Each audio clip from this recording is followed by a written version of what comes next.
Good morning, students. Today I will take this topic, Tower of Hanoi, that is the application of stack. This topic was left under the stack chapter, so today I am taking that is Tower of Hanoi.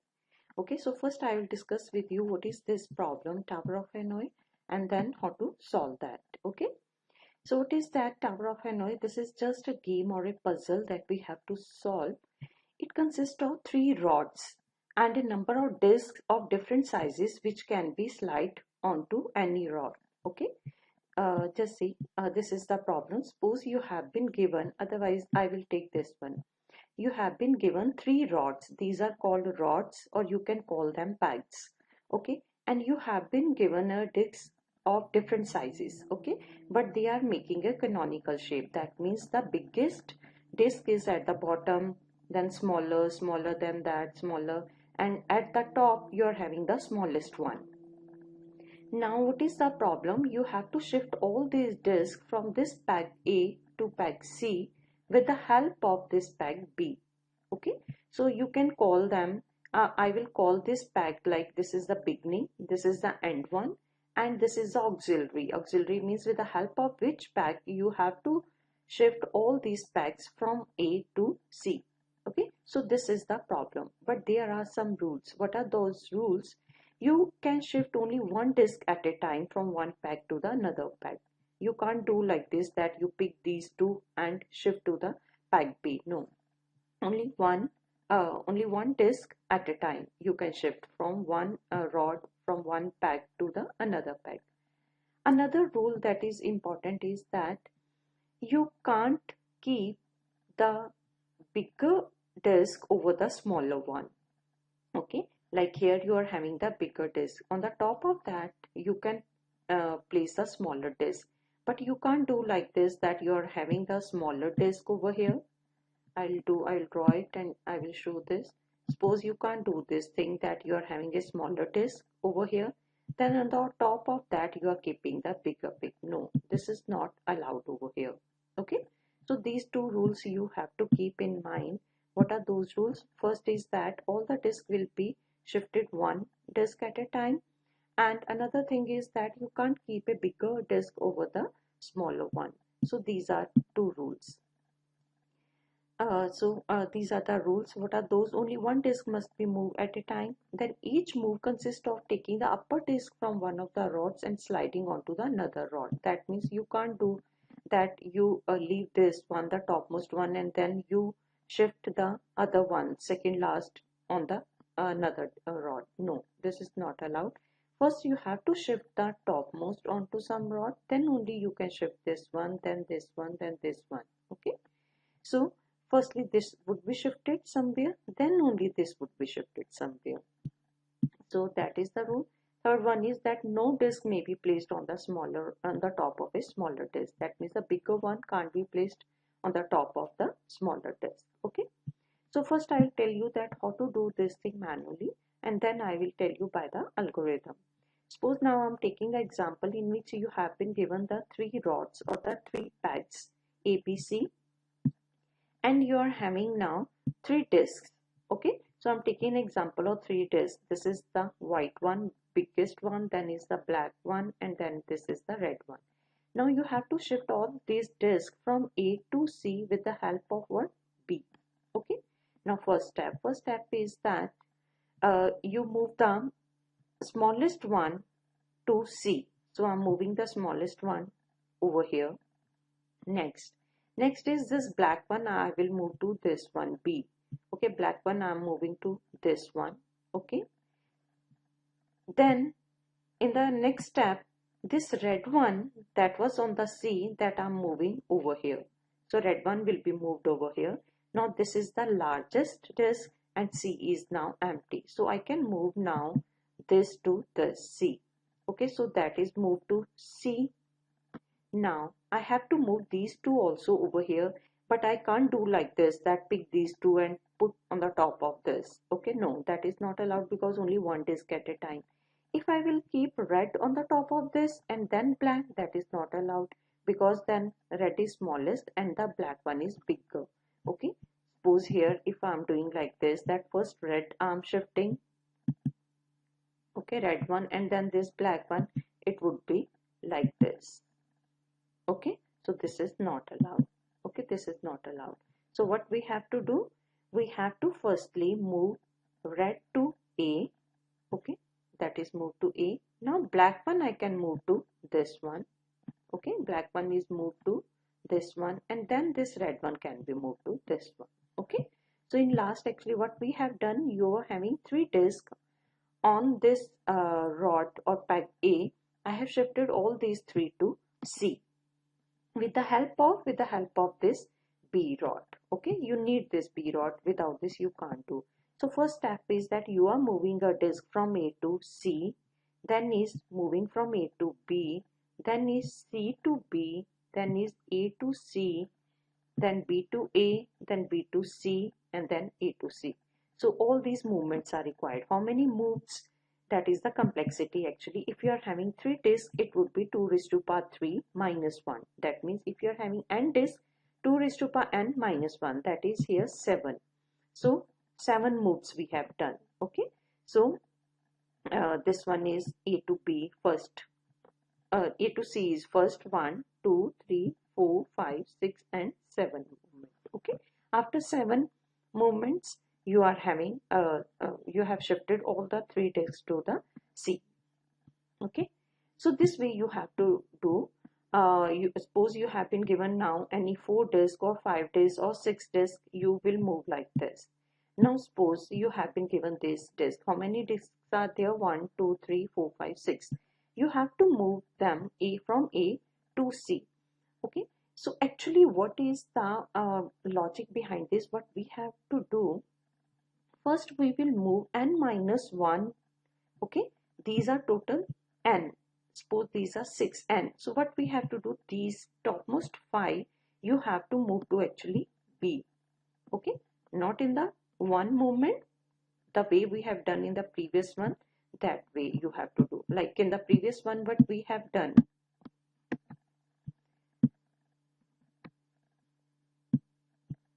Okay, I will have to. Okay, in the previous one, what you have to do, what we had done, suppose you have been given 3 discs, we are moving the topmost 2. Topmost 2 means you leave the bigger one, okay, and take all other. There were only 3, so take 2. You have moved these 2 from A to B with the help of this C actually. Just see.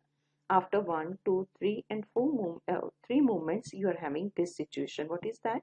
You have moved the topmost n minus 1 disc from A to B. Okay, just remember this. A to B with the help of, I had taken the help of this C rod. Okay.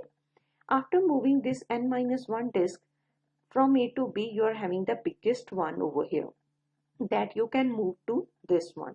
So that I am moving from A to C. Okay. Now this is the situation. Now what is that? Now you have to move the n minus 1 disc now from B to C with the help of what? With the help of now A, because A is right now empty. So that we will move, and that will take some movements like 1 or 2 it has taken. Okay. So what you need to remember, that first we are moving the n minus 1 disc from A to what? Auxiliary rod B with the help of destination rod C, like this, and then you are moving one disc from A to C, that means from source to destination, and then you are taking the remaining disc, and remaining disc you have to move from auxiliary to destination with the help of A. So it is a recursive program. Suppose you take this one. So here what we are going to do, first you have to move n minus 1 disc from A to B with the help of C. Okay, A to B, suppose I have moved with the help of C. It will take some steps. Now you are having the biggest one over here. Okay, so that can be moved now from A to C. So A to C move. Now you are having this situation. Here what we have to do, you have to move all these discs n minus 1 from B to C with the help of what? With the help of now A. So this is the main logic behind this algorithm. Okay, move the top n minus 1 disc from A to B, from A to B with the help of what? With the help of C.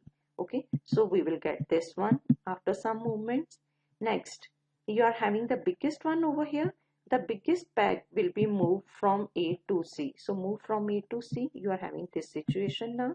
Here what you have to do, move the n minus 1 disk from B to C with the help of A. So this is the recursive one. Firstly, we were moving from A to B with the help of C. Now I have to move from B to C with the help of A. So things are going to remain same, only these name will change, that from which rod you are moving to another rod. Okay, so these three steps you need to remember, that how we are doing. Okay, now I'll show you the different steps over here. Like here I had only 3 discs. What was the first step? Okay, remember this first step was A to C, then was A to B. So here it is written, you are calling this function with 3 discs. A is what? A is the source like beginning, C is what? Destination, that is end, and B is what? B is the auxiliary one. Okay, so if you have to do these things, okay, it will be divided into 3 parts. What is that? You have to move 2 discs from A to B with the help of C. Okay, you have to move 2 discs from A to B with the help of C. Then you are moving the rod from A to what? C. Okay, like you were having these things, what we have done, the n minus 1 disc you have to move from A to B. So this is for the n minus 1 disk. N minus 1 disk, that means 3 minus 1 is 2. You have to move from A to B with the help of C. After moving that, after doing that, A to B, A to B, you have moved these 2 disks. What you have to do, you have to shift one disk from A to C. So it's written that shift 1 from A to C. Then how many are remaining? 2. Now these 2 disks you have to move from B to C with the help of A. B to C, just see B to C with the help of A. So first one is the source, last one is destination, middle one is with the help of which you have to do. Okay. So again this is the recursive one. Okay. From A to B you have to move with the help of C. It will become that you have to move n minus 1 days. 2 minus 1 is 1. From A to now C with the help of B. Then 1 you are moving from A to B. Like here you have done that, 1 you are moving from A to B, and then you are taking the help of this one C to B with the help of A. Okay, so these 3 movements will be done, then these 3. If in overall you will see in the last you are having these movements A to C, A to B, C to B. This is similar to this, A to C, then A to B, then C to B. Okay, these 3 first, then A to C, B to A. Okay, A to C, then B to A, then should be B to C, A to C. Okay, so it is there B to C and A to C. So these are your 7 movements when you want to move how many discs? 3 discs over here. Okay, so I'm taking the algorithm that how to do this thing. What I have told you that suppose that this is the function tower, and means n disk you have to move from what? From beginning to end with the help of auxiliary. Okay. Okay, now what is beginning over here? Beginning is the source rod, end is the destination, and auxiliary is the rod with the help of which you are moving the disk from beginning to end. Like in the previous example, what was n? N was your 3 because we have moved 3 disks.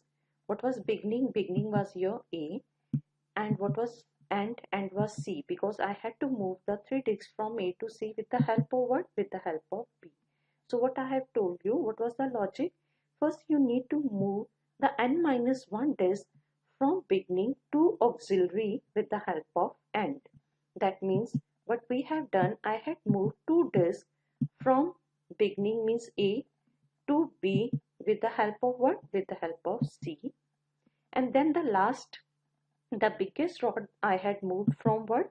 I had moved from A to C, and then again the n minus 1 disk I had moved from B, this is auxiliary is your B, to end, that means B to C with the help of what? With the help of this is the main logic and this is your program actually. Okay, so what we have to do, you need to remember only these three lines, that you have to move the n minus 1 disk from A to B with the help of C. Okay, then is the largest one will remain on A, that we have to move from A to C, and then again n minus 1 disk will be on B, that you have to move to C with the help of what? With the help of A. So this is a recursive one. Again this function will be called. Okay, so this thing uh, is there. Okay, and what is the algorithm now? Algorithm is this one, that if you're having n as 1, just n is 1, that means only one disk is remaining, then what we do, we just shift from beginning to end. Like after moving the n minus 1 disk from A to B, the largest was on A, largest disk was on A, so n was just 1. If n is 1, just you are moving from beginning to end, from A to C. But if it is not, n is not 1, in that case move n minus 1 disk from beginning to auxiliary. So again I am calling this function tower, but with how many disks? N minus 1. And what we are doing, we are moving them from beginning to end. Beginning is, again I am writing, beginning was your A, end was your C, and this was your B. So n minus 1 disk, you have to move what? From A to B. I have to move from A to B with the help of what? C. So already I have told you that I had moved 2 disks from A to B with the help of what? C. Because we have to do, or you have to shift the disk one by one. After shifting these n minus 1 disk, only the largest disk was remaining on A, that I will shift from A to C. I'm shifting from A to C. Okay, now you are having n minus 1 disk on what? On auxiliary node. On auxiliary was your B. It was on B, n minus 1. But that also you have to move from B to and C, but you can take the help of what? A. You can take the help of A. Okay, so this is the algorithm, that this is the recursive one. Again and again you are calling it, and you will stop when the value of n is 1, because when n is 1, you are moving from beginning to end. Okay, so you can take this example, you take this algorithm and take the example of 3 disks and try to solve this one. You will be getting the solution like this. Okay, so firstly you have to move the 3 disks from A to C with the help of what? B. Is n 1? No, n is not 1, n is 3. If n is 3, so what you are calling, if n is 3, you are again calling tower, but with 2, it will be 2, it will be A, this is your what now? C, this is B. That means 2ACB. So here you are having 2ACB. Okay, you are calling it again. And next line is that move from A to C. So here also it is A to C. Okay, what is the next? Next again you are calling this function with 2. So it is 2. What was auxiliary? Auxiliary was B, A, C. It should be B, A, C. So again just check here. It is B, A, C. Okay, so this is done. Now again suppose you take this one. Move ACB. Now in ACB you need to remember this is your beginning. B is now end. C is your auxiliary. Again, is n 1? No, n is still 2. If n is 2, what we do? Move n minus 1 from beginning to auxiliary with the help of and. Beginning to auxiliary. This is beginning A to auxiliary. Auxiliary is now C. That means A will come here, C here with the help of B. So B is coming in between. Okay. Next line is what? Move from beginning to end. What is beginning? Beginning is A, end is B. Move from A to B. This is the movement, final movement. And next, again n minus 1 from auxiliary, beginning, end. It should be like this. Auxiliary. Auxiliary is what? C, beginning, A, and B. So C, A, B. Okay. Now again take this. Okay, move 1 ABC. Now what is n over here? N is now 1. When n is 1, you don't have to do all these things. Just say beginning to end and return. Beginning to end. What is beginning? A. End is what? C. So A to C. So this is A to C. This was A to B. What is here? Again N1, beginning to end. beginning C and B, C to B. Similarly, when you will call this, you will be getting these three things. What is N here? 1. So simply beginning to end. Beginning is B, end is A. B to A. This was B to C. Beginning is A, end is C, A to C. So you will be getting these 7 movements. Okay. So I have told you that how to solve this uh, algorithm with the help of 3 disks. Okay. Similarly, you can take 4 and try to solve this one. Now, the biggest question is, what is the complexity of this? Complexity of this is, I had earlier told you that how many movements you need over here. It was here. How many movements you need? 2 raised to power n minus 1. 2 raised to power n minus 1 movements you need. Okay. So 2 raised to power n minus 1 in terms of big O will become 2 raised to power n. It is actually 2 raised to power n minus 1. That means if n is 3, it is 2 raised to power 3 minus 1, 7. And if n is 4, it will become 2 raised to power 4. That means 16 minus 1, 15. For 5, it is okay, 6, 7. But try to take the n value as 14 or 15. That is very less. That is, you have to move 15 disks from A to C. But if you will solve this, that term will become very lengthy. That means 2 raised to power 15 minus 1. Or 2 raised to power, you take just 20 disks. Your computer won't be able to run this program once the value of n is 20. 20 is actually very less, but you won't be able to run this program in your computers, in your laptops, because the complexity will become very high. Okay, so the complexity of this is 2 raised to power n, that is exponential. So actually this problem, Tower of Hanoi, can't be solved once you are having the value of n as, like you say, 15, 16 or more than that. Okay, if the value of n is small, then only you can solve this in your computers. So this is having the exponential complexity. Okay, so complete this one also under the application of stack. Earlier you have done various applications like how to convert an expression from infix to postfix, evaluation of postfix, even quick sort, that is an application of stack, and the other one is this Tower of Hanoi.